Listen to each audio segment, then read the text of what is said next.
പത്രപ്രവർത്തനായി നിന്നുകൊണ്ട് സാഹിത്യകാരനാകാൻ ശ്രമിക്കരുത്, എഴുത്തുകാരൻ ശ്രമിക്കരുത്. അത് പരാജയപ്പെടും. പലരും എന്നെക്കുറിച്ച് പറയുന്ന പ്രധാന പരാതി വീട് പ്രമേയമാക്കി ധാരാളം കഥകൾ വന്നുകൊണ്ടിരിക്കുക. അത് എൻ്റെ കഥകളിലെ പരിമിതിയാണ് എന്ന് പറയാറുണ്ട്. ആശയമൊന്നുമില്ല. ഞാൻ ഒരിക്കൽ പറയുന്ന കഥകൾ ഒരു കഥയുടെ മറ്റൊരു പകർപ്പല്ല. എൻ്റെ കഥകളിൽ ഒരിക്കൽ പോലും ദുർബലയായ ഒരു സ്ത്രീ കഥാപാത്രം ഉണ്ടായിരിക്കില്ല. എഴുത്തുകാരൻ എന്നുള്ള എൻ്റെ ഒരു ദൗത്യം ഈ ഒരു ഓർമ്മപ്പെടുത്തലാണ്.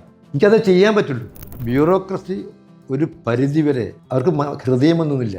അതെ, നിയമത്തിൻ്റെ വഴി മാത്രമേ ഉള്ളൂ. അപ്പോൾ നിയമത്തിൻ്റെ വഴി നോക്കുമ്പോൾ സംഭവിക്കുന്നത് അവർക്ക് നീതി ചെയ്യാൻ സാധിക്കില്ല. കേവലം ഒരു കഥ എഴുത്തുമായിട്ടോ കവിത എഴുത്തുമായിട്ടോ ഒതുങ്ങിക്കൂടിയാൽ മാത്രം പോരാ. അങ്ങനെ ഒതുക്കുന്ന പേരുണ്ട്. ഇതിൽ ഇടപെടുമ്പോഴാണ് ഞാൻ ഈ സമൂഹത്തിൽ ജീവിക്കുന്നു എന്നുള്ള ബോധ്യം എനിക്കുണ്ടാകുന്നത്. ഏറ്റവും നല്ല രീതിയിൽ സമൂഹത്തെ കൊണ്ട് ചിന്തിപ്പിക്കുവാനുള്ള ഒരു അവസരം ഉണ്ടാക്കുവാൻ എഴുത്തുകാരൻ തയ്യാറാവേണ്ടതുണ്ട്.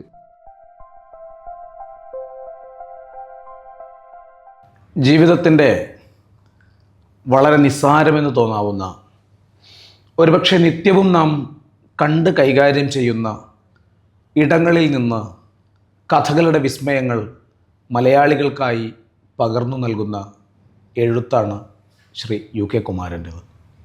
മാഡിസം ഡിജിറ്റൽ ലിറ്ററേച്ചർ ഫെസ്റ്റിവലിൻ്റെ ഈ സെഷനിൽ നമ്മോടൊപ്പം ഇരിക്കുന്നത് കുമാരേട്ടനാണ്. തൻ്റെ കഥാലോകങ്ങളെക്കുറിച്ച്, അതിൻ്റെ പ്രേരണാലോകങ്ങളെക്കുറിച്ച് ഈ സെഷനിൽ കുമാരേട്ടൻ നമ്മോട് സംസാരിക്കുന്നു. നമസ്കാരം. നമസ്കാരം. ഒരു വിശേഷണം വേണ്ടാത്ത വിധം കുമാരേട്ടൻ്റെ മാസ്റ്റർ പീസ് എന്ന് പറയാവുന്ന തക്ഷൻകുന്ന് സ്വരൂപത്തെക്കുറിച്ച് നമുക്ക് തുടങ്ങാം എന്ന് കരുതുന്നു. ഒരു വലിയ ചരിത്ര പശ്ചാത്തലവും ഒരു വലിയ ദേശ പരിസരവും ഒത്തിണങ്ങുന്ന ഒരു ആഖ്യാന ലോകമാണ് തക്ഷൻകുന്ന് സ്വരൂപത്തിൻ്റെത്. പ്രത്യേകിച്ച് ചരിത്രം പല വിധത്തിൽ പുനർനിർമ്മിക്കപ്പെട്ടുകൊണ്ടിരിക്കുന്ന, ചരിത്രത്തിനകത്തേക്ക് ഒരുപാട് ഊഹാപോഹങ്ങളെയും മിത്തുകളെയും കടത്തിവിടുകയും അവ വലിയ രാഷ്ട്രീയ പ്രയോഗമായി തീരുകയും ചെയ്യുന്ന ഒരു സന്ദർഭത്തിൽ ഇന്ത്യൻ ദേശീയ ചരിത്രത്തോട്, അല്ലെങ്കിൽ ഇന്ത്യൻ ദേശീയ പ്രസ്ഥാനത്തിൻ്റെ ചരിത്രത്തോട്, നമ്മുടെ ദേശത്തിൻ്റെ പരിണാമ ഘട്ടങ്ങളോട് വളരെയേറെ ചേർന്നു നിൽക്കുന്ന ഒരു കൃതി എന്നുള്ള നിലയിൽ അത് വലിയൊരു രാഷ്ട്രീയ ദൗത്യം കൂടി നിർവഹിക്കുന്നുണ്ട്. എങ്ങനെയാണ് തൻ്റെ കൂടി ഈ ദേശത്ത് നിന്ന് ഒരേ സമയം അത് വളരെ വിപുലമായ ഭാവനാലോകങ്ങളാൽ കൂടി നിർമ്മിതമാണ്, പക്ഷേ അതിനകത്ത് കേളപ്പജിയുടേതുൾപ്പെടെയുള്ള, അല്ലെങ്കിൽ സ്വാതന്ത്ര്യ സമരത്തിൻ്റെതുൾപ്പെടെയുള്ള വളരെ വസ്തുതാപരമായ അധ്യായങ്ങൾ കൂടി ചേർത്തിട്ടുണ്ട്. ഇതിൻ്റെ ഒരു രചനാ സന്ദർഭത്തെക്കുറിച്ച്, അല്ലെങ്കിൽ അത് എങ്ങനെയാണ് അതൊരു പ്രേരണയായി തീർന്നതെന്നതിനെക്കുറിച്ച് നമുക്ക് തുടങ്ങാം. സന്തോഷം. തക്ഷൻകുന്ന് സ്വരൂപത്തെക്കുറിച്ച് പറയുമ്പോഴേ അത് എൻ്റെ ദേശത്തിൻ്റെ കഥ കൂടിയാണെന്ന് പറയേണ്ടി വരും. ആ ദേശത്ത് ജനിച്ച ഒരാൾ എന്നുള്ള നിലയിൽ ഒരുപക്ഷെ കുട്ടിക്കാലം തൊട്ടേ എൻ്റെ മനസ്സിലുണ്ടായിരുന്നൊരു ലക്ഷ്യമാണ് ആ ദേശത്തിൻ്റെ പുരാവർത്തനങ്ങളെക്കുറിച്ചും രാഷ്ട്രീയ കാലാവസ്ഥകളെക്കുറിച്ചും സാംസ്കാരിക പ്രത്യേകതകളെക്കുറിച്ചൊക്കെ തന്നെ രേഖപ്പെടുത്തി വെക്കണം എന്നുള്ളത്. ഒരുപക്ഷെ ഞാനത് രേഖപ്പെടുത്തി വെച്ചിട്ടില്ലായിരുന്നുവെങ്കിൽ അതിൽ ഒരിക്കലും രേഖപ്പെടുത്താതെ പോകും എന്നുള്ള ഭീതി എനിക്കുണ്ടായിരുന്നു.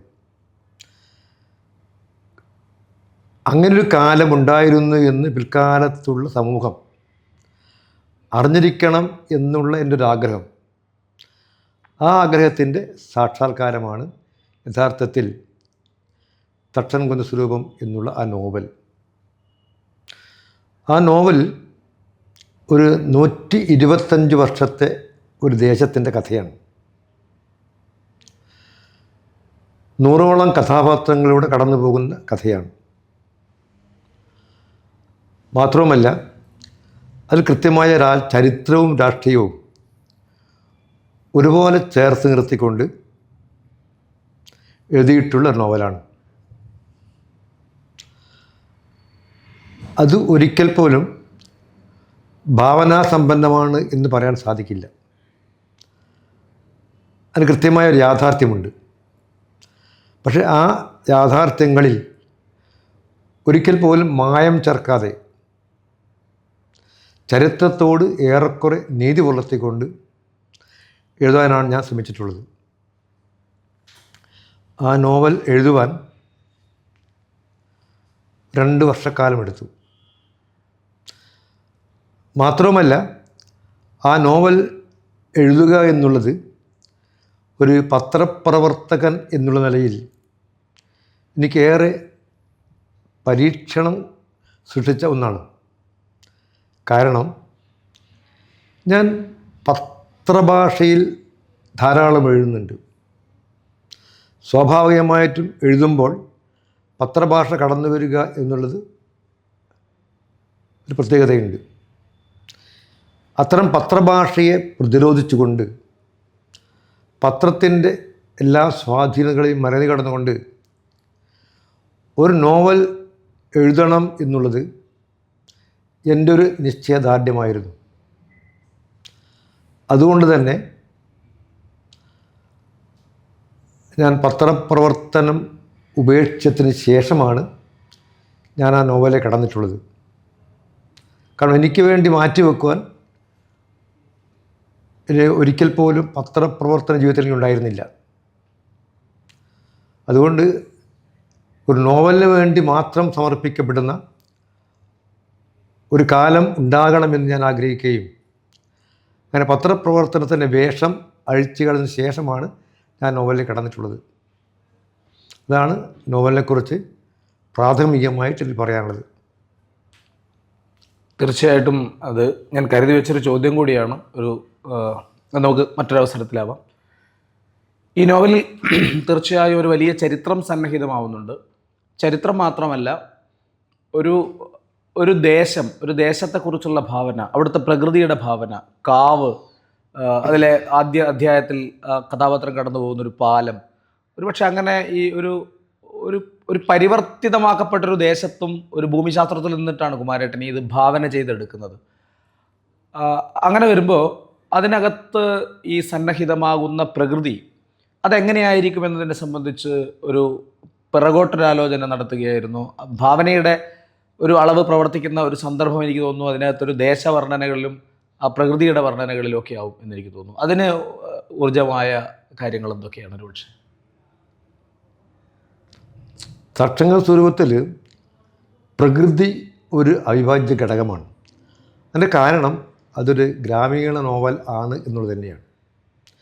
മാത്രവുമല്ല, ഒരുപക്ഷെ അത്രത്തോളം പുരോഗമന ചിന്താഗതിയില്ലാത്ത ഒരു ദേശം, ആ ദേശത്ത് എങ്ങനെയാണ് പുരോഗമന ആശയങ്ങൾ കടന്നു വരുന്നത്, അതിന് ആധാരമായ സംഗതികൾ എന്തൊക്കെയാണ്, അത്തരം ഇടപെടലുകൾ എങ്ങനെയാണ് ഒരു സമൂഹത്തെ മാറ്റിമറിക്കുന്നത്, എന്നിങ്ങനെയുള്ള ചിന്തകൾ അക്കാലത്ത് ഞാൻ വളരെ ഗൗരവത്തോടെ എൻ്റെ മനസ്സിൽ കടന്നു വന്നിരുന്നു.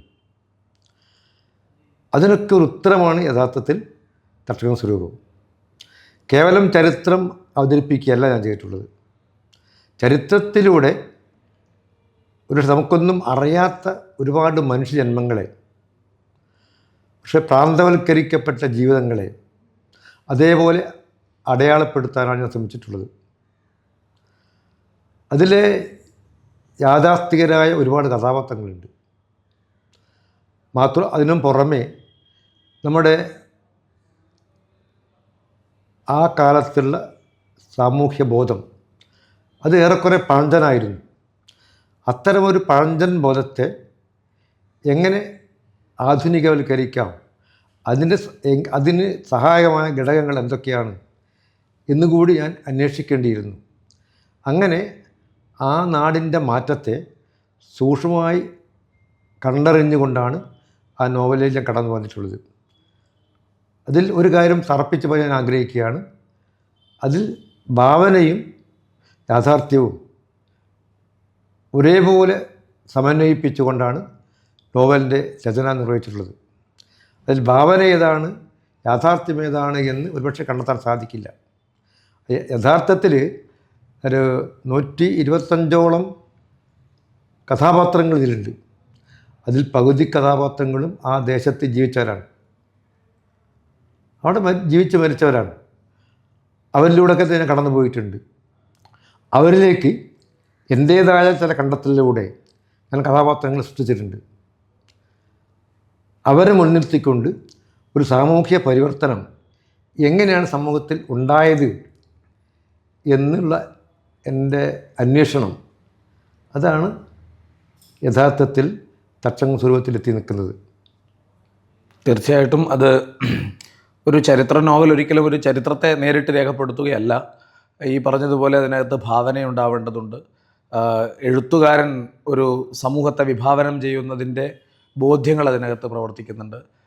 വലിയ രാഷ്ട്രീയ പ്രമേയങ്ങൾ എന്നതുപോലെ തന്നെ മനുഷ്യരുടെ വളരെ ആർദ്രമായ വൈകാരിക ബന്ധങ്ങൾ, തലമുറകൾ തമ്മിലുള്ള സംഘർഷങ്ങൾ, പ്രണയം തുടങ്ങിയ കാര്യങ്ങളൊക്കെയും നോവലിനെ വളരെ സമ്പന്നമാക്കുന്നുണ്ടല്ലോ. അതിൻ്റെ ഒരു പ്രത്യേകിച്ച് ക്യാരക്ടേഴ്സിനെ ഇമാജിൻ ചെയ്യുന്ന സമയത്ത് അതിനകത്ത് ഈ പ്രണയമൊക്കെ കടന്നു വരുന്നുണ്ട്, അല്ലെങ്കിൽ ഈ പറഞ്ഞ പോലെ തലമുറകളുടെ സംഘർഷമൊക്കെ കടന്നു വരുന്നുണ്ട്. ആ അർത്ഥത്തിലൊരു ചരിത്രാഖ്യായിക എന്നുള്ള വളരെ കൺവെൻഷനലായ രീതിയിലുള്ളതല്ല. നേരെ മറിച്ച് ഈ പറഞ്ഞതുപോലെ പ്രാന്തവൽക്കരിക്കപ്പെട്ട മനുഷ്യരുടെ അല്ലെങ്കിൽ മുഖ്യധാരാ ചരിത്രം അതിൻ്റെ പരിമിതികൾ കൊണ്ട് രേഖപ്പെടുത്താൻ കഴിയാതെ പോയ മനുഷ്യ ജീവിതങ്ങളെ അതിൽ അടയാളപ്പെടുത്തി അത് ഏറെ വായിക്കപ്പെടുകയൊക്കെ ചെയ്തു. ഈ നേരത്തെ അല്ലെങ്കിൽ സൂചിപ്പിച്ച കാര്യത്തിലേക്ക് വരാം. ഒരു മാധ്യമ പ്രവർത്തകൻ എന്നുള്ളതിൽ, പത്രപ്രവർത്തകൻ എന്നുള്ള നിലയിൽ ദൈനംദിന പത്രഭാഷ മാത്രമല്ല, ഒരു സാംസ്കാരിക പത്രപ്രവർത്തനം, നമ്മൾ ഈ ഒരു മാഗസിൻ സ്വഭാവത്തിൽ വരുന്ന ഇതൊക്കെ കുമാരേട്ടൻ മാറി മാറി കൈകാര്യം ചെയ്തിട്ടുണ്ട്. ഒരു ക്രിയേറ്റീവ് റൈറ്റർ എന്നുള്ള നിലയിൽ, സർഗാത്മക സാഹിത്യകാരൻ എന്നുള്ള നിലയിൽ ഈ പത്രപ്രവർത്തന അനുഭവങ്ങൾ എത്രത്തോളമാണ് ഒരു എഴുത്തുകാരനെ രൂപപ്പെടുത്തിയിട്ടുള്ളത്? തിരിച്ച് ഒരു സർഗാത്മക സാഹിത്യ ഭാവനകളെ ഉള്ളിൽ സൂക്ഷിക്കുന്ന ഒരാൾ എന്നുള്ള നിലയിൽ UK കുമാരൻ എന്ന മാധ്യമപ്രവർത്തകനെ എത്രത്തോളമാണ് തിരിച്ച് സഹായിച്ചു? ഇതിൻ്റെ ഒരു പാരസ്പര്യത്തെക്കുറിച്ച് നമുക്ക്. താങ്കളുടെ നല്ല ചോദ്യമാണ്. അവിടെ എനിക്ക് പറയാനുള്ളത്, ഒരിക്കൽ പോലും ഒരു പത്രപ്രവർത്തനായത് കൊണ്ടല്ല ഞാൻ എഴുത്തുകാരനായിട്ടുള്ളത്. എഴുത്തുകാരനാകണം എന്നുള്ളത് ഒരുപക്ഷെ എൻ്റെ ആദ്യ കഥ എഴുതിയപ്പോൾ തൊട്ട് എനിക്കുണ്ടായിട്ടുള്ളതാണ്. അന്നൊന്നും എൻ്റെ മനസ്സിൽ പത്രപ്രവർത്തനം എന്നുള്ളൊരാശയമില്ല. പിന്നീട് കുറേ കൂടി സമൂഹവുമായി ഇടപെട്ടപ്പോൾ ഞാൻ സ്വയം ചിന്തിക്കാൻ തുടങ്ങിയാണ്, എൻ്റെ വഴി എന്തായിരിക്കും? എനിക്കൊരു അധ്യാപകനാണോ, ആധാരമെഴുത്തുകാരനാകണമോ? സാധാരണ നമ്മൾ നാട്ടിൻപുറത്ത് നമ്മൾ ചിന്തിക്കുന്ന ആൾ. അതല്ല ഏതെങ്കിലും ഓഫീസിൽ പ്യൂണാകണമോ? ഇതൊക്കെ ഉണ്ടാകുമല്ലോ ചോദ്യം. പക്ഷെ അപ്പോഴൊക്കെ എൻ്റെ മനസ്സിൽ കടന്നു വന്നിട്ടുള്ളത് എങ്ങനെയോ ഒരു പത്രപ്രവർത്തനാകുക എന്നുള്ളത് തന്നെയാണ്. ഒരുപക്ഷെ അക്കാലത്ത് എൻ്റെ നാട്ടിലൊന്നും പത്രപ്രവർത്തനം ഉണ്ടായിരുന്നില്ല. അവർ പത്രപ്രവർത്തനം എന്താണെന്ന് പോലും അവർക്ക് അറിയുമായിരുന്നില്ല. ഞാൻ ഈ ആശയം വീട്ടിൽ പറഞ്ഞപ്പോൾ അവർക്കൊന്നും അത് ഉൾക്കൊള്ളാൻ കഴിഞ്ഞില്ല.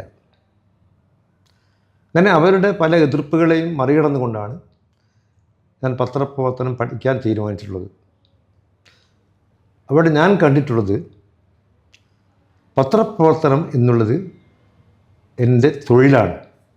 ഈ ജീവിക്കാൻ ആധാരമായ ഒരു അന്തരീക്ഷം ഉണ്ടാക്കുക എന്നുള്ള ഒരു ഉപസ്ഥിതി നേടിയെടുക്കുക എന്ന് വേണ്ടിയാണ് പത്രപ്രവർത്തനം. നേരെ മറിച്ച് അത് എഴുത്തുമായിട്ട് ഒരു ബന്ധമില്ല. ഞാൻ പത്രപ്രവർത്തനം പഠിക്കാൻ തീരുമാനിക്കുന്ന എത്ര മുമ്പ് തന്നെ, പക്ഷേ എൻ്റെ 17-ാം വയസ്സിൽ എൻ്റെ കഥ അച്ചടിച്ച് വന്നിരുന്നു. ആ കഥ അക്കാലത്ത് തന്നെ വളരെ ശ്രദ്ധിക്കപ്പെടുകയും ചെയ്തു.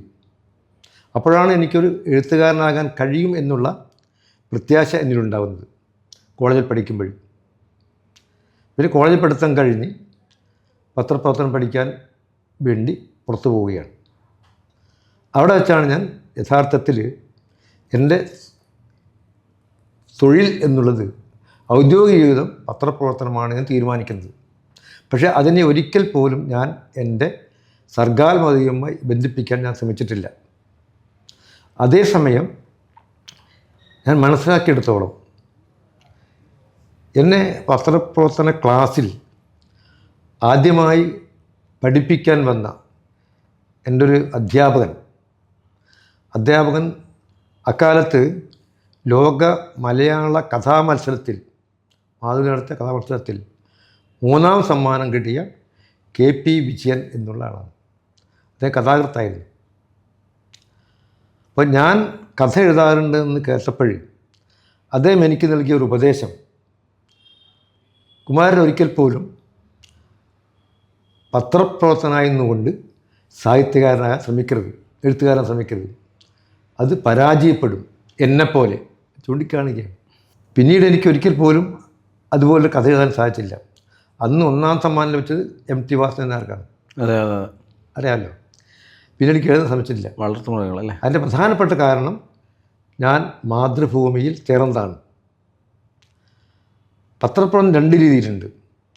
പത്രപ്രവർത്തനം സാംസ്കാരിക പ്രവർത്തനം, അത് ദൈനംദിന ജീവിതവുമായി ബന്ധപ്പെട്ട ഒന്നല്ല. ഒരു വാരികയിൽ എടുത്തതാവുന്നു, അതൊട്ടും അത്രത്തോളം അലോസരം ഉണ്ടാക്കുന്ന ജോലിയല്ലത്. നേരെ മറിച്ച് ദിനപത്രത്തിൽ പ്രവർത്തിക്കുക എന്ന് പറഞ്ഞാൽ അതേറെ സംഘർഷമുണ്ടാക്കുന്ന ഒരു ജോലിയാണ്. തീർച്ചയായും. അപ്പോൾ അത്തരം മേഖലയിലേക്കാണ് ആ അധ്യാപകൻ ചെന്നുപെട്ടത്. അപ്പോൾ അദ്ദേഹം പറഞ്ഞു, എൻ്റെ അനുഭവം ഇതാണ്, അതുകൊണ്ട് കരുതി നടന്നോളൂ എന്ന് പറഞ്ഞു. ആ ഒരു ജാഗ്രതപ്പെടുത്തൽ എൻ്റെ മനസ്സിൽ എപ്പോഴും ഉണ്ടായിരുന്നു. അതേസമയം എനിക്ക് എഴുതണമെന്നുള്ള അതിതീവ്രമായ ഒരു ആഗ്രഹവും, അത് മറികടക്കാൻ, അത് മൂടിവെക്കാൻ സാധിക്കില്ല.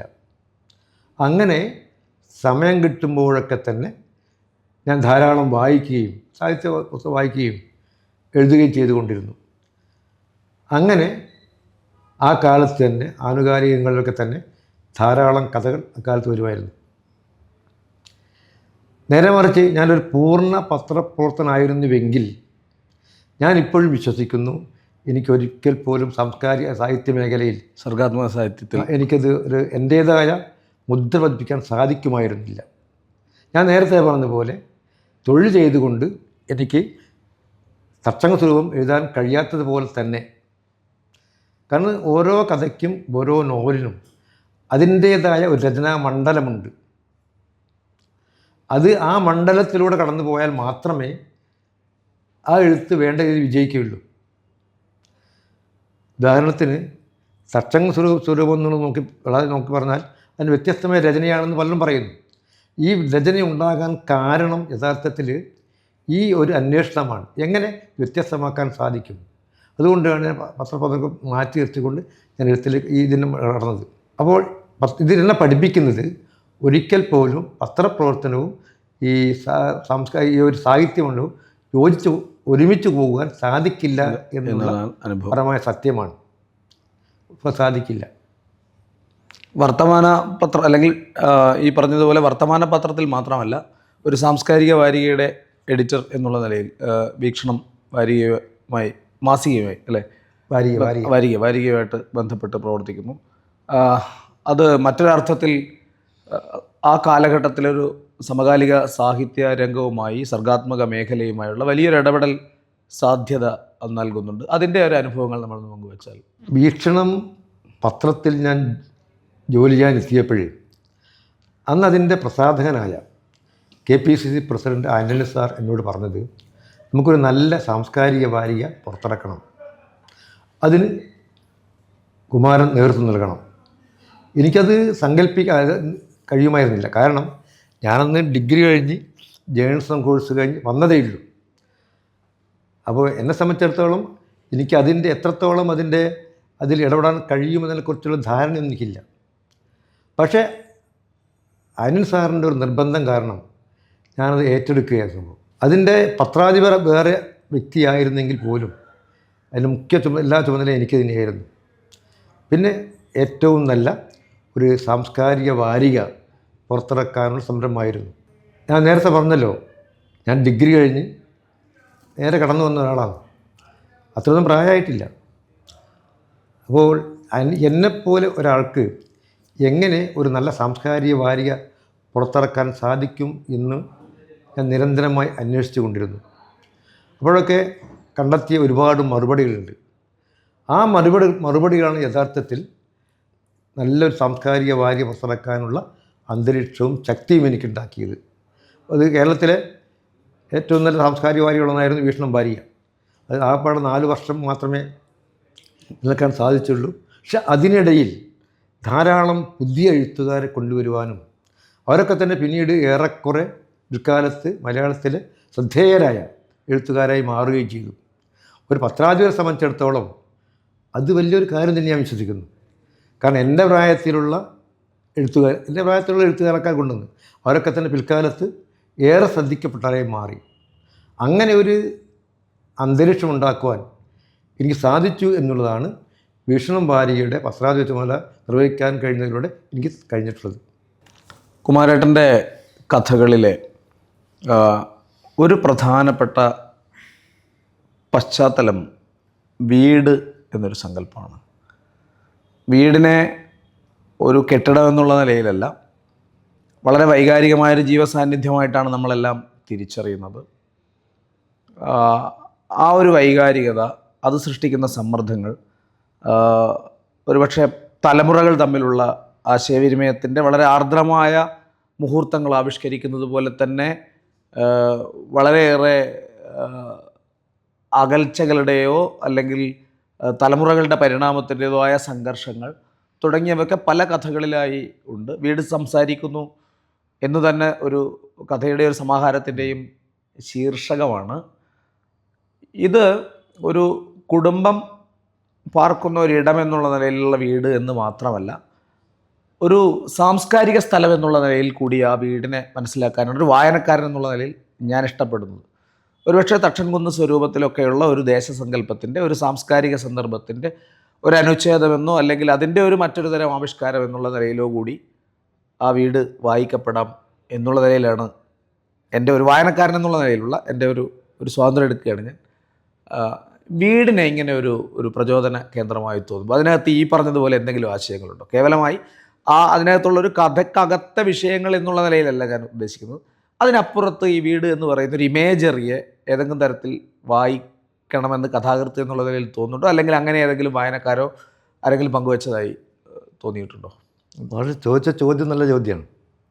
ഇത് വീടിനെ കുറിച്ച് പറയുമ്പോഴേ പലരും എന്നെക്കുറിച്ച് പറയുന്ന പ്രധാന പരാതി വീട് പ്രമേയമാക്കി ധാരാളം കഥകൾ വന്നുകൊണ്ടിരിക്കുക, അത് എൻ്റെ കഥകളിലെ പരിമിതിയാണ് എന്ന് പറയാറുണ്ട്. ഇതിനപ്പുറത്തേക്ക് ചിന്തിക്കാൻ പറ്റുന്നില്ലെന്ന് പറയാറുണ്ട്. പക്ഷേ എനിക്കതിലൊട്ടും ആശയമൊന്നുമില്ല. ഞാൻ ഒരിക്കൽ പറയുന്ന കഥകൾ ഒരിക്കലും ഒരു കഥയുടെ മറ്റൊരു പകർപ്പല്ല. നമ്മൾ ഈ ജീവിതത്തിൽ വീട് താമസിപ്പിക്കുമ്പോൾ നമുക്ക് ഒരുപാട് അനുഭവങ്ങൾ ഉണ്ടാകാറുണ്ട്. അനുഭവത്തേക്ക് പല രീതിയിൽ കാണാൻ പറ്റും. അങ്ങനെ ഞാൻ കണ്ടുകൊണ്ടിരിക്കുന്ന അവസ്ഥകളെ ഞാൻ പുതിയ കാലവുമായി ചേർത്ത് നിർത്തുകൊണ്ട് കഥ എഴുതാറുള്ളത്. വീട് സംസാരിക്കുന്നു എന്ന് പറഞ്ഞ പോലെ തന്നെ വീട് പ്രമേയമാക്കി വരുന്ന ഒരുപാട് കഥകളുണ്ട്. പലപ്പോഴും ഞാൻ ഈ സമൂഹത്തെ സൂക്ഷ്മമായി വീക്ഷിക്കുമ്പോൾ ഞാൻ മനസ്സിലാക്കിയുള്ള കാര്യം, നമ്മുടെ പല വ്യക്തിപരമായ പല പ്രശ്നങ്ങൾക്കും സമൂഹത്തിലെ തന്നെ പല പ്രശ്നങ്ങൾക്കും ആധാരമായ പല പ്രശ്നങ്ങളുണ്ടാകുന്ന വീട്ടിൽ നിന്നാണ്. നല്ല ഒരു കുടുംബ ബന്ധം ഉണ്ടാകുകയാണെങ്കിൽ പലപ്പോഴും നമ്മളിന്ന് കാണുന്ന പല പ്രശ്നങ്ങളും പരിഹാരം കാണാൻ സാധിക്കും. പക്ഷെ അതുണ്ടാവുന്നില്ല. അതാണ് എൻ്റെ കഥകളിലും മിക്ക പ്രമേയങ്ങളും. അപ്പോൾ അതുകൊണ്ട് അത് കഥയുടെ പരിമിതിയല്ല യഥാർത്ഥത്തിൽ. ഞാൻ വീടിനെ പല രീതിയിൽ നോക്കിക്കാണുകയാണ്. അപ്പം അങ്ങനെ നോക്കിക്കാണുമ്പോൾ അതെനിക്കൊരിക്കലും ഒരു പ്രശ്നമായി തോന്നുന്നില്ല. അതാ ഞാനും പറഞ്ഞു, അതിനപ്പുറത്തൊരു ഇമേജറിയുടെ ഒരു സ്വഭാവം. അതെ, അതിനപ്പുറത്ത് കൊണ്ടുപോകണം. ഓരോ കഥാപാത്രത്തെ അവതരിപ്പിക്കുമ്പോൾ പോലും ഇപ്പോൾ ഓരോ വിളിയും കാത്ത് എന്നുള്ള കഥ മാഷ് പഠിപ്പിച്ച കഥയാണ്. അതെ. ആ കഥ എടുത്താൽ പോലും അതിലെ പ്രമേയം വീടാണ്. അതെ. പക്ഷെ അതിനെ വേറെ വീക്ഷണകോണിലേക്ക് ഞാൻ മാറ്റിയെടുത്തുകൊണ്ട് അവിടെ ഭാര്യയും ഭർത്താവും തമ്മിലുള്ള ബന്ധത്തിൻ്റെ ധാർഢ്യത എന്താണ്, അതിൻ്റെ പരിശുദ്ധി എന്താണെന്ന് പറയാൻ. അത് പലപ്പോഴും ഈ കാലത്ത് പലയിടത്തും ഇല്ലാത്ത ഒന്നാണ്. അപ്പോൾ ഇങ്ങനെ എന്നെ സംബന്ധിച്ചിടത്തോളം ഓരോ കഥയും ഒരു ഓർമ്മപ്പെടുത്തലായി മാറ്റുവാൻ ഞാൻ ആഗ്രഹിക്കുകയാണ്. അതെത്രത്തോളം സഫലീകരിക്കുമെന്ന് എനിക്ക് പറയാൻ സാധിക്കില്ല. പക്ഷെ എൻ്റെ ഒരു ദൗത്യം, ഒരു എഴുത്തുകാരൻ എന്നുള്ള എൻ്റെ ഒരു ദൗത്യം ഈ ഒരു ഓർമ്മപ്പെടുത്തലാണ്. എനിക്കത് ചെയ്യാൻ പറ്റുള്ളൂ. ഇങ്ങനെ ചില ഓർമ്മപ്പെടുത്തൽ നമുക്ക് ആവശ്യമാണെന്നുള്ളതാണ്. അതാണ് ഞാൻ കഥകളോട് ചെയ്യുന്നത്. ഇവർക്ക് എല്ലാ കഥകളിലും മാത്രവുമല്ല ഇതിൻ്റെ വേറൊരു പരിമിതിയുള്ളത്, എനിക്ക് അറിയാത്ത ഒരു തലത്തെക്കുറിച്ച് കൃത്രിമമായി ചിന്തിച്ചുകൊണ്ട് ഒരിക്കൽ പോലും ഒരു കഥ എഴുതുവാൻ എനിക്ക് സാധിക്കില്ല. അതെൻ്റെ പരിമിതിയായിരിക്കാം. പക്ഷെ ഞാനത് ആഗ്രഹിക്കുന്നുമില്ല. അതെ, അറിയാത്തൊരു കൃത്രിമമായ ഒരു അന്തരീക്ഷത്തെ സൃഷ്ടിച്ചുകൊണ്ട് വായനക്കാരെ വിഭ്രമിപ്പിക്കാൻ എനിക്ക് ആഗ്രഹമില്ല. എനിക്കറിയാവുന്ന ഭാഷയിലൂടെ അതെ, അറിയാവുന്ന കാര്യങ്ങൾ സത്യസന്ധമായി തന്നെ അവതരിപ്പിക്കാൻ ഞാൻ ശ്രമിക്കുന്നു. അതിൻ്റെ ഒരു സൗമ്യത അതത്രയേ ഉള്ളൂ. ഈ കഥകളിൽ അതിൻ്റെ വിലക്കെ ഞാൻ ഏറ്റുവാങ്ങുന്നു. അതത്രയേ ഉള്ളൂ. പക്ഷേ ഞാൻ മാറുന്നില്ല എന്ന് പലരും പറയുന്നുണ്ടെങ്കിൽ പോലും ഇതായിരിക്കുമെന്നും എൻ്റെ നിലപാട്. അപ്പോൾ അവിടെ ഞാനെന്ന എഴുത്തുകാരൻ്റെ സത്യസന്ധത മാത്രമേ ഒന്നുമില്ല. എനിക്കറിയാത്ത ഒരു കാര്യത്തെക്കുറിച്ചും ഞാൻ ഇന്ന് വരെ ഒരു കഥയിലും എഴുതിയിട്ടില്ല, എഴുതുകയുമില്ല. നമുക്ക് എഴുതാനുള്ള ഒരുപാട് പ്രശ്നങ്ങൾ നമ്മുടെ സമൂഹത്തിലുണ്ട്, നമ്മുടെ കുടുംബത്തിലുണ്ട്, നമ്മുടെ അയൽവക്കങ്ങളിലുണ്ട്. പിന്നെ നമ്മൾ എന്തിനാണ് ഇങ്ങനെ കൃത്രിമമായ ഒരു ബാഹ്യാവരണത്തിലേക്ക് കടന്നു പോകണം? അതെനിക്കൊരു ഉത്തരം കിട്ടിയില്ല. അതെ. അപ്പോൾ എൻ്റെ ഉത്തരം ഇത് മാത്രമാണ്. ഞാൻ നിത്യജീവിതവുമായി നിരന്തരം സംവദിച്ചു കൊണ്ടിരിക്കുന്നു. അവിടെ നിന്ന് എനിക്ക് പറയാനുള്ള കാര്യങ്ങൾ വളരെ ഉച്ചത്തിൽ ലളിതമായ ഭാഷയിൽ, ഒരിക്കൽ പോലും സങ്കീർണമായ ഭാഷ ഉപയോഗിക്കാറേ ഇല്ല. അതെ അതെ അതെ, ഒരു കഥയിലും ഇല്ല. ഞാൻ ഈ ആവിഷ്കരിക്കുന്നു. ഒരുപക്ഷെ ഭാഷയുടെ സങ്കീർണതയല്ല, പക്ഷേ ഈ പറഞ്ഞതുപോലെ ഓരോ വിളിയും കാത്ത്, വിളി എന്നത് മനുഷ്യരുടെ ഒരു ആശയവിനിമയത്തിൻ്റെ, ഒരാളെ കേൾക്കാനുള്ള സന്നദ്ധതയുടെ, അല്ലെങ്കിൽ നമ്മളങ്ങനെ പറയുമല്ലോ, നമ്മളെ പ്രതീക്ഷിച്ച ഒരാളിരിക്കുന്നു, അതുകൊണ്ടാണ് ഒരു വിളി ഉണ്ടാവുന്നത്. അങ്ങനെ അവഗണിക്കപ്പെട്ടു പോകുന്ന വിളികൾ വളരെയേറെ സങ്കടകരമായൊരു യാഥാർത്ഥ്യമാണ്. ഒരു പക്ഷേ ഇന്നും ആർക്കും ആരെയും കേൾക്കാൻ സമയവും സന്ദർഭവും ഒന്നും ഇല്ലാത്ത ഒരു കാലം. അത്തരം പ്രശ്നങ്ങളൊക്കെ ഈ കഥകളിൽ വരുന്നുണ്ട്. അതുകൊണ്ട് തന്നെ അതൊരു എഴുത്തുകാരൻ എന്നുള്ള നിലയിലുള്ള അങ്ങയുടെ ഒരു എന്താ പറയുക, ഒരു വിനയം, അതിനപ്പുറത്തേക്ക് അത് വളരെ സങ്കീർണമായ നമ്മുടെ ഒരു ലോകത്തെ തന്നെയാണ് ഈ വീടും കുടുംബവും പശ്ചാത്തലവും മനുഷ്യരുടെ ബന്ധങ്ങളൊക്കെ ആവിഷ്കരിക്കുന്ന ഇത്തരം കഥകളിലുള്ളത്. എന്നാൽ അങ്ങനെ മാത്രമല്ല, ഞാൻ ഈ അടുത്തത് ചോദിക്കാൻ പോകുന്നത് മറ്റൊരു കഥയെക്കുറിച്ചാണ്. ഒരേ ഒരു ഒപ്പ് എന്ന് പറയുന്ന ഒരു കഥ. ഈ അധികാരം, നമ്മുടെ ബ്യൂറോക്രസി, ആ ബ്യൂറോക്രസിയുടെ അകത്ത് അധികാരി എന്ന് നമ്മൾ പുറമേ നിന്ന് മറ്റുള്ളവർ നോക്കിക്കാണുന്ന ഒരാൾ പോലും അതിനകത്ത് കുറേ ആന്തരിക സംഘർഷങ്ങൾ അനുഭവിക്കുന്നതിൻ്റെ ഒരു പശ്ചാത്തലമുണ്ട്. ഒരു 2 വില്ലേജ് ഓഫീസർമാർക്കൊരു പണിഷ്മെൻ്റ് കിട്ടിയ ഒരു സ്ഥലത്തേക്ക് അടുത്ത ഒരാളായി ചെല്ലുന്ന ഒരാൾ, ഈ ബ്യൂറോക്രസിയൊക്കെ അങ്ങനെ ഒരു സൂക്ഷ്മമായി വിലയിരുത്തുമ്പോൾ അതിനകത്തുള്ള ഈ ആന്തരിക വൈരുദ്ധ്യങ്ങൾ ഉണ്ടല്ലോ. എങ്ങനെയാണ് ഒന്ന് ആ കഥയെക്കുറിച്ചൊന്ന് പറഞ്ഞാൽ നന്നായിരിക്കും, അതിൻ്റെ ഒരു ആലോചനാലോകത്തെക്കുറിച്ച്. താങ്കൾ പറഞ്ഞ പോലെ ബ്യൂറോക്രസിക്ക് അകത്തുള്ള ആന്തരികമായ സംഘർഷമുണ്ട്. അത് പുറമേ നിൽക്കുന്ന നമുക്ക് മനസ്സിലാക്കില്ല. അതെ. ഇത് ഞാൻ കണ്ടെത്തിയത് എൻ്റെ ഒരു സുഹൃത്ത്, അയാൾ അധികാരിയാണ്. അദ്ദേഹം പറഞ്ഞ സംഭവത്തിനാണ് ഞാൻ ഈ സംഭവം എൻ്റെ മനസ്സിൽ കടന്നു കയറുന്നത്. ഞങ്ങളിങ്ങനെ യാത്ര പോയിട്ട് നടന്നു വരുന്ന വഴി അദ്ദേഹം പറഞ്ഞു, എനിക്ക് ഇങ്ങനൊരു അനുഭവം ഉണ്ടായിട്ടുണ്ട്. അപ്പോൾ ഓരോ ഒപ്പിടുമ്പോഴും ഞാൻ വളരെയധികം മാനസിക സംഘർഷത്തിലാണ്. കാരണം അത് എത്രത്തോളം സത്യസന്ധമായിരിക്കും. കാരണം ഒരു വില്ലേജ് ഓഫീസർ അത് നോക്കിയാൽ അദ്ദേഹത്തിന് എല്ലാ പ്രശ്നങ്ങളും ഇങ്ങനെ അറിഞ്ഞുകൊണ്ട് ഒരു തീരുമാനമെടുക്കാൻ സാധിക്കില്ല. ഇല്ല, തീർത്തും സാങ്കേതികമായിരിക്കും, പലപ്പോഴും സാങ്കേതികമായിരിക്കും. പക്ഷേ അദ്ദേഹത്തോട് തീരുമാനമെടുത്തേ മതിയാവുള്ളൂ. അതെ. അപ്പോൾ അദ്ദേഹത്തെ വളരെ അലട്ടുന്ന കാര്യമാണത്. അപ്പോൾ നമുക്കറിയില്ലേ, പല പോലീസ് ഉദ്യോഗസ്ഥന്മാരുടെ അടുത്ത കാലത്ത് ഒരുപാട് ആത്മഹത്യ ചെയ്യുകയുണ്ടായി. ആത്മഹത്യയിലേക്ക് പ്രേരിപ്പിക്കുന്ന ഇത്തരം കാര്യങ്ങളാണ്. കാരണം അവർക്കൊരു തീരുമാനമെടുത്തേ മതിയാവുകയുള്ളൂ. പക്ഷേ സാധിക്കില്ല. പിന്നെ മാർഗം ഒന്നുകിൽ ജോലി രാജിവെച്ച് പോവുക, അല്ലെങ്കിൽ ആത്മഹത്യ ചെയ്യുക, അല്ലെങ്കിൽ ഒന്നും ചെയ്യാതിരിക്കുക. ഇതെല്ലാം അവരെ സംബന്ധിച്ചിടത്തോളം വളരെ അപകടകരമായ കാര്യമാണ്. ഇപ്പോൾ ഇയാൾ ഇത് പറഞ്ഞപ്പോൾ ഞാനതിൻ്റെ മുഴുവൻ പശ്ചാത്തലം ചോദിച്ചു, എന്താ കാര്യം ചോദിച്ചു. അദ്ദേഹം പറഞ്ഞു, ഇതാണ് കാര്യം, മുഴുവൻ സംഭവം പറഞ്ഞു. അപ്പം അദ്ദേഹം പറഞ്ഞ ആ സംഭവമാണ് ആ കഥയായി മാറിയിട്ടുള്ളത്. ഞാൻ നേരത്തെ പറഞ്ഞല്ലോ, എനിക്ക് നേരിട്ട് അറിയാവുന്ന പല കാര്യങ്ങളും മാത്രമേ ഞാൻ എൻ്റെ കഥയുടെ പ്രമേയമായി കൊണ്ടുവരാറുള്ളൂ. ഒരിക്കൽ പോലും ഞാൻ കൃത്രിമമായി ഒരു അന്തരീക്ഷം ഉണ്ടാക്കാൻ ശ്രമിക്കാറില്ല. എനിക്ക് കഴിയില്ല. അതെ അതെ അതെ. കാരണം എൻ്റെ മനസ്സിനെ സ്പർശിക്കുന്ന ഒന്നാണ് ഈ കഥ എഴുതാൻ സാധിക്കുന്നത്. അങ്ങനെ എൻ്റെ മനസ്സിനെ അഗാധമായി സ്പർശിച്ച ഒരു സംഭവമാണ് ഈ വില്ലേജ് ഓഫീസറുള്ളത്.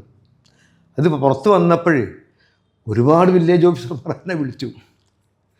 അവർ ചോദിക്കുന്നത് ഞങ്ങളെ പ്രശ്നം എങ്ങനെ ഇത്രയും സത്യമായി താങ്കൾ അറിഞ്ഞതില്ല. അതിനകത്തൊരു മെറ്റഫർ ഉണ്ട്. ഈ ഓഫീസറുടെ അടഞ്ഞു കിടക്കുന്ന വാതിലിനിടയിൽ കാലുകൾ മാത്രം ഇങ്ങനെ അങ്ങോട്ടും ഇങ്ങോട്ടും നീങ്ങുന്ന ഈ വീക്ഷണത്തിൻ്റെ ഒരു പാർഷ്യാലിറ്റി അല്ലെങ്കിൽ അതിൻ്റെ ഒരു അപൂർണത. ഇപ്പം വ്യക്തികളുടെ ഒരു തിന്മ കൊണ്ടോ അല്ലെങ്കിൽ ആരുടെയെങ്കിലും ഒരു സ്വഭാവത്തിലെ തിന്മ കൊണ്ടോ അല്ല, ഒരു സിസ്റ്റം സ്വയമേവ എങ്ങനെയാണ് ഒപ്പാക്ഡ് ആവുന്നത്, അല്ലെങ്കിൽ അതെങ്ങനെയാണ് മനുഷ്യരുടെ ഈ പ്രശ്നങ്ങൾ ഒരു സാങ്കേതികമായി വളരെ നിർദ്ദയമായി കൈകാര്യം ചെയ്യുന്നതെന്നത് സംബന്ധിച്ച് വളരെ സൂക്ഷ്മമായ ഒരു രാഷ്ട്രീയം കൂടി കഥകൾ അതുപോലെ. മറ്റൊന്നുള്ളത്, ബ്യൂറോക്രസി ഒരു പരിധിവരെ അവർക്ക് ഹൃദയമൊന്നുമില്ല. അതെ, നിയമത്തിൻ്റെ വഴി മാത്രമേ ഉള്ളൂ. അപ്പോൾ നിയമത്തിൻ്റെ വഴി നോക്കുമ്പോൾ സംഭവിക്കുന്നത് അവർക്ക് നീതി ചെയ്യാൻ സാധിക്കില്ല. അങ്ങനെയുള്ള എത്രയോ ഉദ്യോഗസ്ഥന്മാർ എനിക്കറിയാം, പക്ഷേ ചെയ്യാതിരിക്കാൻ സാധിക്കില്ല. അത്തരത്തിലുള്ള ഒരു ഉദ്യോഗസ്ഥൻ്റെ ഒരു വില്ലേജ് ഓഫീസറുടെ പ്രതീകത്തെയാണ് ഞാൻ അവതരിപ്പിച്ചത്. അതെ, അത് അക്കാലത്ത് ഒരുപാട് പ്രത്യേകമായ കഥയാണ്.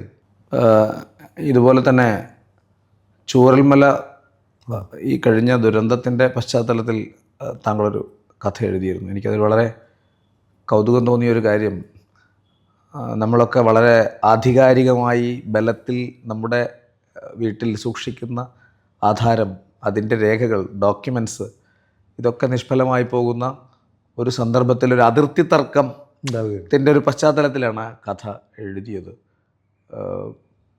ആ കഥയെക്കുറിച്ചൊന്ന്. അത് ചൂരൽമല എല്ലാവർക്കും അറിയാവുന്ന പോലെ അടുത്ത കാലത്ത് നാം നേരിട്ട് അറിഞ്ഞ ഒരു ദുരന്തത്തിൻ്റെ ഒരു സാക്ഷ്യപത്രമാണ്. പക്ഷെ അതിൽ എനിക്കുള്ള വ്യക്തിപരമായ വേദന എന്ന് വെച്ചാൽ, അതിൽ മരിക്കുന്ന ഒരാളുണ്ട്. നേരത്തെ പറഞ്ഞ മാഷുണ്ട്. ആ മാഷ് എനിക്കറിയാവുന്ന സുഹൃത്താണ്. അയാൾ അവിടെ താമസിക്കുകയായിരുന്നു. ആ കഥയിൽ പറഞ്ഞതുപോലെ തന്നെയാണ് കാര്യങ്ങൾ. അയാളുടെ മകനും കൂടി ഇവിടെ ഇങ്ങനെ മഴ പെയ്തപ്പോൾ ഇങ്ങനെ കുത്തൊഴുക്കുണ്ടാകണം. കുത്തൊഴുക്ക് കണ്ടപ്പോൾ ഒരു മാധ്യമപ്രവർത്തകൻ ഇവിടെ ഇങ്ങനെ എവിടെയോ ഉരുൾപൊട്ടിയിട്ടുണ്ട് എന്ന് മുന്നറിയിപ്പ് വിടുകയാണ്. ഇത് ഇയാൾ തൊട്ടടുത്തുള്ള എല്ലാവരോടും പറയുന്നു. ഇപ്പം ചിലരൊക്കെ വീട് മാറിപ്പോയി, മറ്റു ചില വീട് മാറിപ്പോയില്ല. മാഷും വീട് മാറി. പക്ഷേ നിർഭാഗ്യവശാൽ ആ ഉരുൾപൊട്ടലുണ്ടായപ്പോൾ മണ്ണിലമർന്നു പോയ വീട്ടിലൊന്ന് മാഷ വീടായിരുന്നു. മാഷ ബോഡി പോലും പിന്നെ കിട്ടിയില്ല. മാഷ് അല്ല, അതിനു മുമ്പ് തന്നെ വിളിച്ചു പറഞ്ഞിട്ടുണ്ട്, ഇങ്ങനെ സംഭവം ഉണ്ടായിട്ടുണ്ട്, ഞങ്ങൾ വീട് മാറുന്നുണ്ട് എന്നൊക്കെ പറഞ്ഞിട്ടുണ്ട്. ഇത് വന്നപ്പോൾ എനിക്ക് വല്ലാതെ ഞെട്ടലായിപ്പോയി സംഭവം. അവിടെ വെച്ചാണ് ഇങ്ങനെ അവിടെയാണ് ഒരു അതിർത്തി തർക്കം ഉണ്ടാകുന്നത്. തർക്കം ഉണ്ടായപ്പോൾ ഒന്നിച്ച് കിടക്കുകയാണല്ലോ. ഇത് എവിടെയാണ് എങ്ങനെയാണ് അളക്കാന്ന് ആർക്കറിയില്ല. അവിടെ മാത്രമല്ല, എന്ത് അതിർത്തി, ഒരു പരാതി മാത്രമാണ് കിട്ടുന്നത്. എല്ലാ അതിർത്തികളും ഇല്ലാതായിപ്പോയി കഴിഞ്ഞു. അപ്പോൾ ഒരു ദുരന്തം നമ്മുടെ എല്ലാ അതിർത്തികളും ലംഘിക്കുന്നു എന്നുള്ളതിൻ്റെ കൂടി അറിയിപ്പ് കൂടിയാണത്. അപ്പോൾ ആ കഥയിൽ ഇതുപോലെ തന്നെ അതും ഇതേ അനുഭവമാണ്. അതെ, അല്ലാണ്ട് വെറും ഒരു കേട്ടറിഞ്ഞിട്ട് എഴുതിയല്ലത്. അതെ, ഒരു വലിയ പ്രകൃതി ദുരന്തം അത് എങ്ങനെയാണ് വ്യക്തിപരമായി മനുഷ്യരെ ബാധിക്കുന്നത്, സ്വാധീനിക്കുന്നത്, അതിൻ്റെ ഒരു വളരെ ബ്രോഡായ ഒരു റിപ്പോർട്ടിങ്ങും അതിൻ്റെ മറ്റ് പലതരത്തിലുള്ള കണക്കെടുപ്പുകളൊക്കെ നമ്മൾ മനസ്സിലാക്കി. അതിൻ്റെ നമുക്ക് ആവശ്യമില്ല. അതെ, എഴുത്തുകാരൻ നിലയ്ക്ക് അതിൻ്റെ ആവശ്യമില്ല. എത്ര പേര് മരിച്ചു, അതെ, എന്തൊക്കെ, അങ്ങനെ അതല്ല എൻ്റെ ആവശ്യം. ഒരു വ്യക്തി ജീവിതത്തിൽ അതെങ്ങനെയാണ് സംഘർഷം, അതെങ്ങനെയാണ് അതിൻ്റെ സൂക്ഷ്മമായ ഇതിലൂടെ ഒരു ഒരു കാഴ്ചപ്പാട് അവതരിപ്പിക്കാനുള്ള ഞാൻ അതേ ഉദ്ദേശിച്ചുള്ളൂ. അതിൽ അല്ലാതെ അവിടുത്തെ മൊത്തം കാര്യങ്ങളെക്കുറിച്ച് അപഗ്രഥിക്കുക എന്നുള്ളതല്ല. കാരണം ഒരു നാട് എങ്ങനെയാണ് മാറിപ്പോയത് എന്ന് കുറച്ച് വാക്കുകളോട് കോറിയെടുക്കുക, അതേ ഉദ്ദേശിച്ചുള്ളൂ. ഒരു എഴുത്തുകാരൻ എന്നതുപോലെ നേരത്തെ നമ്മൾ മാധ്യമപ്രവർത്തകൻ എന്ന അസ്തിത്വത്തെക്കുറിച്ച് പറഞ്ഞു. അതോടൊപ്പം തന്നെ കോഴിക്കോടിൻ്റെ, ഞങ്ങളെപ്പോലെയുള്ള ആളുകളെ സംബന്ധിച്ചിടത്തോളം കുമാരേട്ടൻ മറ്റൊരർത്ഥത്തിൽ വളരെ പ്രധാനമായി തീരുന്നത് കോഴിക്കോടിൻ്റെ സാംസ്കാരിക സൗഹൃദങ്ങളിൽ, സാംസ്കാരിക സംരംഭങ്ങളിലൊക്കെയും വളരെ സജീവമായൊരു സാന്നിധ്യമായി കുമാരേട്ടനുണ്ട്. ഇപ്പോൾ തന്നെ നമ്മൾ നമ്മൾ തന്നെ ഒരുമിച്ച് ഒരു സമരസ്ഥലത്ത് നിന്നാണ് ഇങ്ങോട്ട് വരുന്നത്. ഇനി എൻ്റെ ഒരു ചോദ്യം, അത് വ്യക്തിപരമായൊരു താല്പര്യം കൂടിയാണ്. മലയാളം എന്ന് പറയുന്ന ഒരു ഭാഷയിൽ എഴുതുന്ന ഒരാളാണ് കുമാരേട്ടൻ. താൻ നിൽക്കുന്ന പ്രദേശങ്ങളിലെ പലതരം സാംസ്കാരിക പ്രവർത്തനങ്ങൾക്ക് നേതൃത്വം കൊടുക്കുന്ന ഒരാളാണ്. അതൊക്കെയും നമ്മുടെ ഭാഷയിൽ നിർവഹിക്കപ്പെടുന്നുണ്ട്. വളരെ സജീവമായൊരു വായനാ സമൂഹം കേരളത്തിലുണ്ട്. ഒരുപക്ഷെ നമ്മുടെ ഇന്ത്യയിലെ തന്നെ ഏറ്റവും സജീവമായ ലിറ്റററി വർക്കുകൾ നടക്കുന്ന ഒരു ഭാഷാ മേഖലയിലാണ് നാം നിൽക്കുന്നത്. പക്ഷേ അപ്പോൾ പോലും ഒരു ഭാഷ എന്നുള്ളതിൽ, മാതൃഭാഷ എന്നുള്ള നിലയിൽ മലയാളം വലിയ വെല്ലുവിളികൾ നേരിട്ടുകൊണ്ടിരിക്കുന്നുണ്ട്. അത്തരം പ്രശ്നങ്ങളിലൊക്കെ ഏറ്റവും സജീവമായി പാഞ്ഞെത്തുന്ന ഒരു സാംസ്കാരിക പ്രവർത്തകൻ കൂടിയാണ്. അപ്പോൾ താൻ കൂടി നിൽക്കുന്ന ഒരു മണ്ണ്, അല്ലെങ്കിൽ താൻ കൂടി ഇടപെടുന്ന ഒരു ഭാഷാലോകം എന്നുള്ള നിലയിൽ ഈ മലയാളത്തെക്കുറിച്ചൊരു മാതൃഭാഷ എന്നുള്ള നിലയിലുള്ള അതിൻ്റെ അസ്തിത്വത്തെക്കുറിച്ചുള്ള ഒരു ചോദ്യം കൂടി ചോദിക്കാമെന്ന് വിചാരിക്കുന്നു. മാതൃഭാഷയെക്കുറിച്ച് പറയുമ്പോൾ ഒരു ഭാഷാ സ്നേഹി എന്നുള്ള നിലയിൽ ഒരു സങ്കുചിത കാഴ്ചപ്പാട് എനിക്കില്ല. പക്ഷെ അതേ സമയത്ത് ഭാഷയുടെ ശക്തി അതിന് തുല്യമായി വെക്കാൻ മറ്റൊന്നുമില്ല. അന്ധമായി നാം ഭാഷയെ കാണേണ്ട കാര്യമില്ല. അതെ. പക്ഷേ നമ്മുടെ സംവേദ മണ്ഡലത്തിൽ ഭാഷ ഒരു നിർണായക ശക്തിയാണ്. അതിന് എത്രത്തോളം നമുക്ക് ഉപയോഗിക്കാൻ പറ്റും എന്നുള്ളതാണ് നാം ചിന്തിക്കേണ്ടത്. മലയാള ഭാഷയെ സംബന്ധിച്ചിടത്തോളം സൂക്ഷ്മമായി നോക്കുമ്പോൾ ഒരു കാര്യം മനസ്സിലാക്കുന്നത്, മലയാള ഭാഷയുടെ ഉപയോഗം അനുദിനം കുറഞ്ഞു വരികയാണ്. പലപ്പോഴും ഞാൻ പോകുമ്പോൾ പല കുട്ടികളോടും പറയുന്ന കാര്യം, നമ്മുടെ കുട്ടികൾക്ക് പോലും മലയാളം വായിക്കാൻ അറിയില്ല. മലയാള പത്രം വായിക്കാത്ത എത്രയോ കുട്ടികളുണ്ട്. ഇപ്പോൾ പത്രം വായിക്കാത്തത് കൊണ്ട് എന്ത് കുഴപ്പമുണ്ടാകുമെന്ന് പലരും ചോദിക്കാറുണ്ട്. പക്ഷെ ഞാൻ പറയുന്നത് വലിയൊരു അപകടം ഉണ്ടാവും. ഒരു വിദ്യാർത്ഥിയുടെ മൊത്തം സാമൂഹ്യ വീക്ഷണം പോലും തകരാറിലായി പോകുന്ന ഒരു സമ്പ്രദായമാണ് വായനയിൽ കുറയുമ്പോൾ ഉണ്ടാകുന്നത്. ഇത്തരം കാര്യങ്ങളെക്കുറിച്ച് ഓർമ്മപ്പെടുത്തേണ്ട ഉത്തരവാദിത്തം തീർച്ചയായിട്ടും സാംസ്കാരിക മണ്ഡലത്തിൽ പ്രവർത്തിക്കുന്നവരുടെ കൂടി കാര്യമാണ്. അപ്പം അതുകൊണ്ടാണ് യഥാർത്ഥത്തിൽ ഇപ്പോൾ സമയമില്ലെങ്കിൽ പോലും ഇത്തരം കാര്യങ്ങളിൽ ഞാൻ സജീവമായി ഇടപെട്ടുകൊണ്ടിരിക്കുന്നത്. അതുമാത്രമല്ല, ഇപ്പം ഞാനൊരു വായനശാല പ്രവർത്തനം കൂടിയാണ്. അതെ. എൻ്റെ നാട്ടിലെ ഏറ്റവും പഴക്കമേറിയ ഒരു വായനശാല പ്രസിഡൻ്റാണ്. ആ രീതിയിലും ഞാൻ സജീവമായി സാംസ്കാരിക മേഖലയിൽ പ്രവർത്തിച്ചുകൊണ്ടിരിക്കുകയാണ്. മറ്റൊന്നും കൊണ്ടല്ല, ഒരു വ്യക്തി എന്നുള്ള നിലയിൽ, എഴുത്തുകാരൻ എന്നുള്ള നിലയിൽ അത് നമ്മുടെ ഉത്തരവാദിത്തമാണത്. അല്ലെങ്കിൽ ഞാനൊരു എഴുത്തുകാരനാണ്, ഞാനൊരിക്കൽ പോലും ഇവിടെ ഇടേണ്ട കാര്യമല്ല എന്നുള്ള ഒരു നിലപാടുകൂടി ജീവിക്കാൻ എനിക്ക് സാധിക്കില്ല. അതെ, നമുക്കത് ഇടപെട്ടേ മതിയാവുകയുള്ളൂ. അപ്പോൾ അതുകൊണ്ടാണ് ഞാൻ ഇടപെടുന്നത്. ഇന്ന് കാലത്ത് തന്നെ മലയാള ഭാഷയ്ക്ക് വേണ്ടിയുള്ള ആ പരിപാടിയിൽ പങ്കെടുക്കാൻ ഞാൻ എത്തിയതും ആ കാരണം കൊണ്ടാണ്. അങ്ങനെ സാംസ്കാരിക പ്രവർത്തകൻ്റെ ദൗത്യം എന്താണ് ചോദിച്ചാൽ ഇതൊക്കെയാണ്. അത് കേവലം ഒരു കഥ എഴുത്തുമായിട്ടോ കവിത എഴുത്തുമായിട്ടോ ഒതുങ്ങിക്കൂടിയാൽ മാത്രം പോരാ. അങ്ങനെയും ഒതുക്കുന്ന പേരുണ്ട്. ഒരിക്കൽ പോലും ഞാൻ കുറ്റപ്പെടുത്തില്ല അവരെ. അതെ, ഒരിക്കലും കുറ്റപ്പെടുത്താൻ സാധിക്കില്ല. അത് ഓരോരുത്തർക്ക് അതാണ്. എന്നെ സംബന്ധിച്ചിടത്തോളം ഇതിൽ ഇടപെടുമ്പോഴാണ് ഞാൻ ഈ സമൂഹത്തിൽ ജീവിക്കുന്നു എന്നുള്ള ബോധ്യം എനിക്കുണ്ടാകുന്നത്. ഞാൻ എന്തെങ്കിലും ചെയ്തു എന്നുള്ള ഒരു തിരിച്ചറിവ് എനിക്കുണ്ടാകുന്നത്. അതുകൊണ്ടുകൂടിയാണ് ഞാൻ സാംസ്കാരിക പ്രശ്നങ്ങളിൽ നിരന്തരമായി ഇടപെട്ടുകൊണ്ടിരിക്കുന്നത്. മാത്രവുമല്ല, ഒരിക്കൽ പോലും ഇപ്പോൾ നമ്മെ സംബന്ധിച്ചിടത്തോളം നമ്മുടെ പലരും തന്നെ നമ്മുടെ നിലപാടുകളൊന്നും തന്നെ പുറത്ത് പറയാറില്ല. അതെ, എൻ്റെ കാഴ്ചപ്പാട് എല്ലാവരും പറയുന്ന നിലപാടുകൾ തുറന്ന് പറയണമെന്നുള്ളതാണ്. നമ്മുടെ ജനാധിപത്യ സമ്പ്രദായം വിജയിക്കണം എന്നുണ്ടെങ്കിൽ അത്തരം നിലപാടുകളുടെ ഒരു തുറന്നു പറച്ചിലൂടെ മാത്രമേ രൂപീകരിക്കാൻ സാധിക്കുള്ളൂ. തീർച്ചയായും അങ്ങനെ അവയുടെ ജനാധിപത്യം വളരെയുള്ളൂ. അതുകൊണ്ട് കൂടിയാണ് ഞാൻ പലപ്പോഴും പലർക്കും ഇഷ്ടമല്ലെങ്കിൽ പോലും എൻ്റെ ഒരു നിലപാട് ഇതാണ് എന്ന് ഒരിക്കൽ പോലും ഒരു ഒളിവും കൂടാതെ ഞാൻ തുറന്നു പറയുന്നത്. അത് എഴുത്തുകാരൻ്റെ ധർമ്മമാണ് വിശ്വസിക്കുകയാണ്. എഴുത്തുകാരൻ എഴുതുക മാത്രം പോരാ. ഞാൻ പലയിടത്തും ഞാൻ പറഞ്ഞിട്ടുണ്ട്, അതുമാത്രം പോരാ എഴുത്തുകാരൻ്റെ ധർമ്മം എന്നുള്ളത് ഈ ഇടപെടൽ കൂടിയാണ്. സമൂഹത്തെ എത്രത്തോളം പരിവർത്തനപ്പെടുത്താൻ കഴിയും. പരിവർത്തനപ്പെടുത്തുക എന്ന് വെച്ചാൽ ഏറ്റവും മോശമായ രീതിയിൽ വളർത്തുക എന്നുള്ളതല്ല, മറിച്ച് ഏറ്റവും നല്ല രീതിയിൽ സമൂഹത്തെ കൊണ്ട് ചിന്തിപ്പിക്കുവാനുള്ള ഒരു അവസരം ഉണ്ടാക്കുവാൻ എഴുത്തുകാരൻ തയ്യാറാവേണ്ടതുണ്ട്. അതാണ് പലപ്പോഴും ഞാൻ ഇടപെട്ടുകൊണ്ടിരിക്കുന്നത്. പലരും ചോദിക്കാറ്, നിങ്ങളെന്തിനാ ഇങ്ങനെ കൃത്യമായി തന്നെ രാഷ്ട്രീയ കാര്യങ്ങളിലൂടെ രാഷ്ട്രീയം നമുക്ക് ഒഴിവാക്കാൻ സാധിക്കില്ല. അതെ, രാഷ്ട്രീയം മറച്ചു വെക്കേണ്ട കാര്യമല്ല. ഇതൊക്കെ രാഷ്ട്രീയം നമ്മൾ ഒരിക്കലും ഒളിച്ച് മറച്ചു വെക്കേണ്ട കാര്യമല്ല. രാഷ്ട്രീയ നിലപാട് വേണം ഓരോ വ്യക്തിക്കും. അരാഷ്ട്രീയ ബോധം കൂടുതലായി വളർന്നു വന്നുകൊണ്ടിരിക്കുന്ന ഒരു കാലഘട്ടത്തിൽ അത്തരം അരാഷ്ട്രീയ നിലപാടിനെതിരെ ഒരു നിലപാടെടുക്കാൻ കൂടിയാണ് ഞാൻ പലപ്പോഴും ഇടപെട്ടുകൊണ്ടിരിക്കുന്നത്. ഒരു കഥയിൽ ഒരു കഥാപാത്രം ഒരു പെൺകുട്ടിയോട് പറയുന്നുണ്ട്, എല്ലായ്പ്പോഴും നിന്നെ രക്ഷിക്കാൻ ഞാൻ ഉണ്ടാവണം എന്നില്ല. തന്നെ സ്വയം രക്ഷിക്കുന്ന പെൺകുട്ടികളുടേതാണ് ഭാവി എന്നൊരു ഏതാണ്ട് വാക്യഘടനയിൽ ചിലപ്പോൾ ഓർമ്മയിൽ നിന്നാണ്. വളരെ പ്രധാനപ്പെട്ടൊരു സ്റ്റേറ്റ്മെൻ്റായിട്ട് പുതിയ കാലത്ത് ഇത് എടുക്കാം എന്ന് തോന്നുന്നു. സ്വയം രക്ഷിക്കാൻ പ്രാപ്തരാവുന്ന പെൺകുട്ടികൾ ഉണ്ടാവുന്ന ഒരു കാലം എന്നുള്ളത്.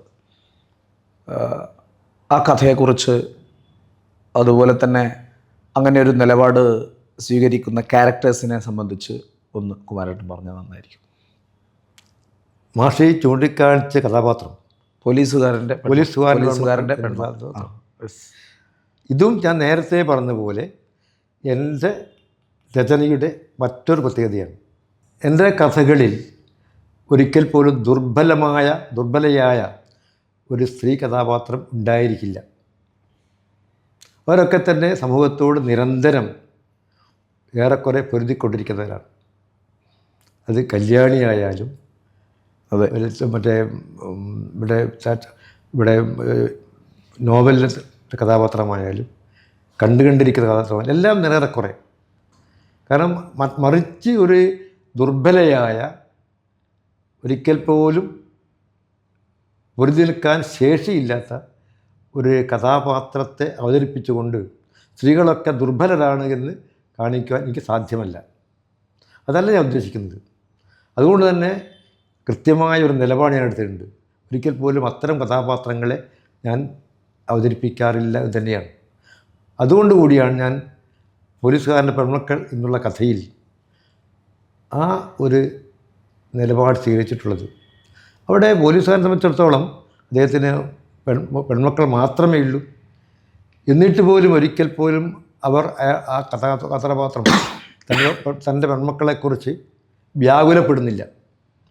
മറിച്ച് അവരൊക്കെ തന്നെ വളരെ തൻ്റേടികളായി മാറാനാണ് അവർ ആഗ്രഹിക്കുന്നത്. പക്ഷേ എന്നിട്ട് പോലും മറ്റൊരു പെൺകുട്ടിയെ രക്ഷപ്പെടുത്താൻ കഴിയുന്നില്ല. അതെ അതെ അതെ അദ്ദേഹത്തിൻ്റെ പെൺമക്കൾക്ക് വളരെ സുരക്ഷാ ജീവിക്കുന്നുണ്ട്. പക്ഷേ മറ്റൊരു പെൺകുട്ടിയെ രക്ഷപ്പെടുത്താൻ കഴിയുന്നില്ല. അങ്ങനെ സംഭവിക്കാം സമൂഹത്തിൽ. അതെ, നമ്മൾ എന്ത് വിചാരിച്ചാൽ പോലും നാം വിചാരിക്കുന്ന പോലെയല്ല ലോകം മുന്നോട്ട് പോവുക. അവിടെ നമുക്ക് എത്രമാത്രം തടഞ്ഞു നിർത്താൻ സാധിക്കും, അതിനും പരിമിതിയുണ്ട്. അപ്പോൾ അത്തരം പരിമിതിയെ കൂടി സൂചിപ്പിക്കാൻ വേണ്ടിയാണ് ഈ ഒരു സന്ദർഭത്തെ ഞാൻ ആ കഥയിൽ അവതരിപ്പിച്ചത്. വളരെ ലളിതമായ സൗമ്യമായ ഒരു ഭാഷയിൽ എഴുതുമ്പോഴും സാമൂഹ്യ ജീവിതത്തിൻ്റെ സങ്കീർണമായ അടരുകളെ, നമ്മുടെ സംസ്കാരത്തെ അഭിസംബോധന ചെയ്യുന്ന, ചരിത്ര ബോധത്തെ അഭിസംബോധന ചെയ്യുന്ന എഴുത്താണ് UK കുമാരൻ്റേത്. എഴുത്തിൽ മാത്രമല്ല, വ്യക്തിജീവിതത്തിൽ, രാഷ്ട്രീയ നിലപാടുകളിൽ വളരെ ഉറച്ച ബോധ്യങ്ങൾ നിലനിൽക്കുമ്പോഴും അതെല്ലാം ഒരു ജനാധിപത്യ സംവാദത്തിൻ്റെ മണ്ഡലത്തിൽ ഐക്യപ്പെടാവുന്നിടത്തോളം മനുഷ്യരോട് ഐക്യപ്പെട്ട് മുന്നോട്ട് പോകുന്ന ഒരു ആക്ടിവിസ്റ്റ് കൂടിയാണ് കുമാരേട്ടൻ. മലയാളത്തിൻ്റെ നോവൽ സാഹിത്യരംഗത്തായാലും കഥാസാഹിത്യ രംഗത്തായാലും ഏറെ ശ്രദ്ധേയമായ നിരവധി സംഭാവനകൾ നൽകിയ കുമാരേട്ടൻ്റെ എഴുത്തു ജീവിതത്തിന്, സാംസ്കാരിക ജീവിതത്തിന് എല്ലാവിധ ആശംസകളും നേർന്നുകൊണ്ട് ഈ സെഷൻ ഇവിടെ അവസാനിക്കുന്നു. നന്ദി, നമസ്കാരം.